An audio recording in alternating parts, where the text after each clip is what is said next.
प्रिय छात्रों नमस्कार। आप हैं हमारे संस्कृत चैनल संस्कृतम वाग्धारा में। आज आप सूरदास जी का जो एक पद्य है जिसमें उन्होंने सगुण ब्रह्म की तुलना, सगुण ब्रह्म को ज़्यादा श्रेष्ठ समझा है निर्गुण ब्रह्म की तुलना में। वो उद्धव से गोपियाँ कहती हुई कह रही हैं कि हे उद्धव, आपने 4 5 और 6 पद्य को कल पढ़ा था। आज आप 8वां और 10वां पद्य को पढ़ेंगे जो इम्पोर्टेंट है, कक्षा 10 की परीक्षाओं में आने लायक है। उसी को आज हम पढ़ाएंगे, उसी की चर्चा करेंगे। उद्धव मन न भये 10 20, एक हुतौ सो गयो श्याम संग को अवराध है ईश। इंद्री शिथिल भई केशव बिन, ज्यो देही बिनु शीस। आशा लाग रहत तन श्वासा, जीवहि कोटि बरीस। तुम तो सखा श्याम सुंदर के, सकल जोग के ईश। सूर हमारे नंद नंदन बिनु और नहीं जगदीश।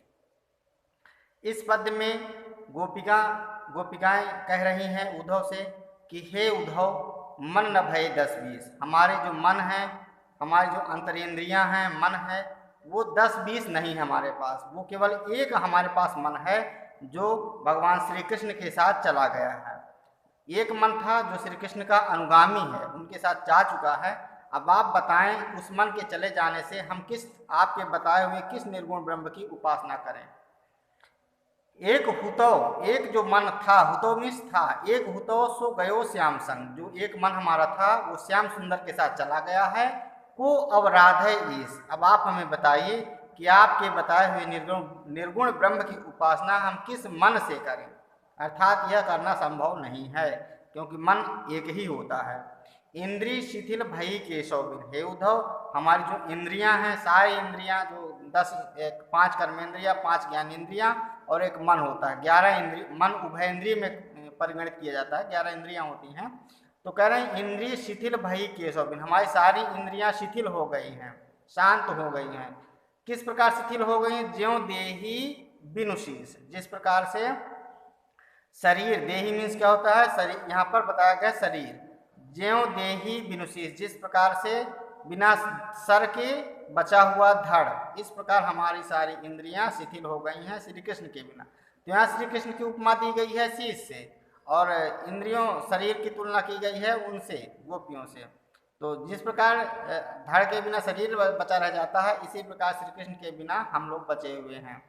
आशा लाग रहत तन श्वासा, जीवन कोट आशीष। हमें, हमारे मन में केवल यही एक आशा लगी हुई है, यही उम्मीद लगी हुई है कि भगवान श्री कृष्ण वापस आएंगे।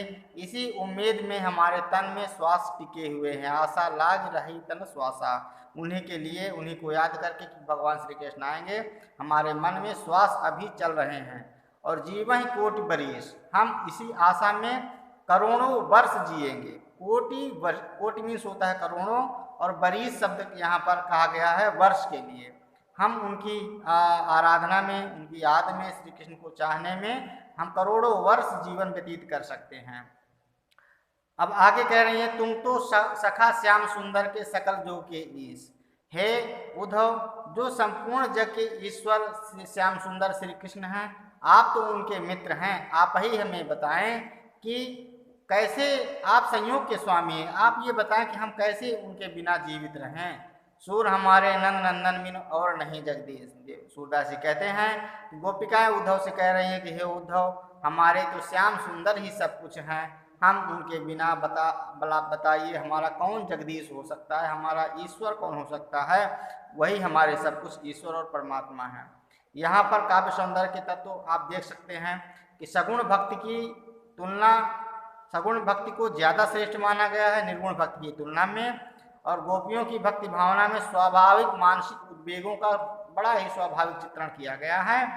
भाषा इसकी आप देखते हैं कि क्या कहते हैं, ब्रजभाषा ही है।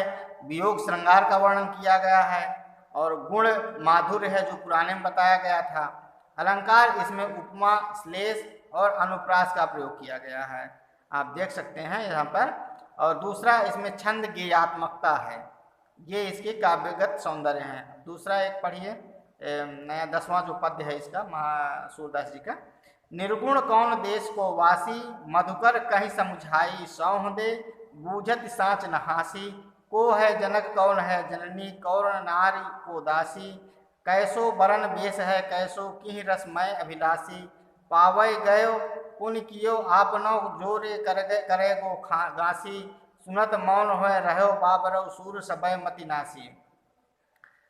कह रही हैं गोपियां कि निर्गुण कौन देश को वासी, आप हमें ये बताएं उद्धव, ये जो निर्गुण ब्रह्म है वो किस देश का वासी है। यहाँ पर भी निर्गुण की तुलना में सगुण को ज्यादा उत्कृष्ट ज्यादा श्रेष्ठ बताया गया है। तो गोपियां कह रही हैं कि हे उद्धव आप हमें बताएं निर्गुण किस देश का वासी है। मधुकर कहीं समझाएं सौह दे, मधुकर में इस भंवरे के माध्यम से कह रही हैं कि मधुकर कहीं समझाए सौह दे, हे भ्रमर निर्गुण ब्रह्म किस देश का निवासी है। हम शपथ दे करके पूछ रहे हैं, सौह दे में शपथ दे करके पूछ रहे हैं, बूझहि साच न हासी, हम सच पूछ रहे हैं, इसमें कोई हंसी नहीं है, हम हंसी नहीं कर रहे हैं, सत्य पूछ रहे हैं कि बताए निर्गुण किस देश का वासी है। को है जनक कौन है जननी, इस निर्गुण ब्रह्म का कौन इसका जनक है, कौन इसका पिता है, कौन इसकी माता है, जननी मीन्स माता, कौन नारी कौन इसकी स्त्री है अर्धांगनी है, को दासी कौन इसकी दासी है निर्गुण ब्रह्म की, कैसो वर्ण इसका वर्ण कौन कैसा है, इसका रंग कैसा है, वेश है कैसो इसका वेशभूषा कैसा है, पहनावा कैसा है निर्गुण ब्रह्म का, कि रसमय अभिलाषी और यह किस रस का प्रेमी है, किस रस का अभिलाषी है, पावगव पुण्य कियो आपने, ये बताइए हमें कि तुम, सूरदास जी कहते हैं गोपियों से कि पाव गए पुण्य कियो आपने, जब ये पाएगा उसको किस रंग से अधिक लगाव है, तुम कपट करोगे तो उसका फल स्वयं पाओगे।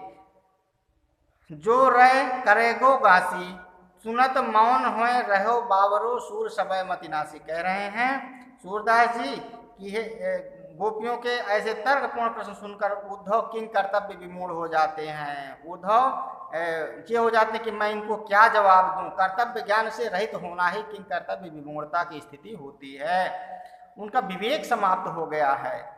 यहाँ पर भी सगुण ब्रह्म को श्रेष्ठ माना गया है निर्गुण ब्रह्म की तुलना में।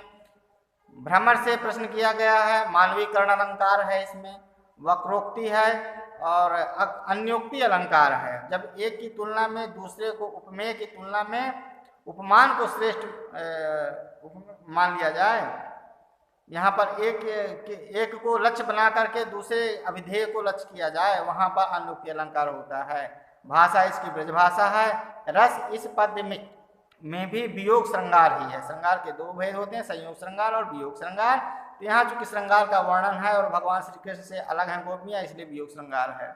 गुण इसमें भी माधुर्य है, आपको बताया गया था 3 गुणों में से माधुर्य गुण है। यहाँ पर अलंकार बता ही दिया गया, इसमें वक्रोक्ति है, अन्योक्ति और मानवीकरण। छंद इसमें गेयात्मकता है। तो प्रिय विद्यार्थियों, इस तरह आपका सूरदास के सारे पद्यों का अध्ययन आज हो चुका है। अब आप इसमें से नोट्स बनाएं, जो समझ में नहीं आ रहा हो वो हमें कमेंट बॉक्स में लिखें, दोबारा उसको पढ़ाने का प्रयास किया जाएगा। धन्यवाद।